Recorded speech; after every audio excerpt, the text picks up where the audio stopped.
মানে আমি এটা আপনারা কখনো বুঝাইতে পারুন না যে এই অভিব্যক্তিটা কোন লেভেলের। আমি গান গাইতে গিয়েও কান্না করি, গান শুনতে গিয়ে কান্না করি। যখন দেখি কমেন্ট বক্সে কমেন্টের সবাই বলতেছে হাদি ভাই, প্রথম গানটা যখন আমরা করছি হাদি তুই ফিরে আয়, তখন ভাবছি তো ফিরে আসবে। আমি আর জিয়া ভাই কথা কইতাম আর কান্না করতাম যে আইব, আইতে আমগো ভাই আইব, কিন্তু আইলো না। দিন শেষে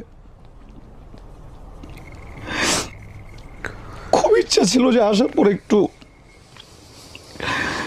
জড়ায় ধরে কমু,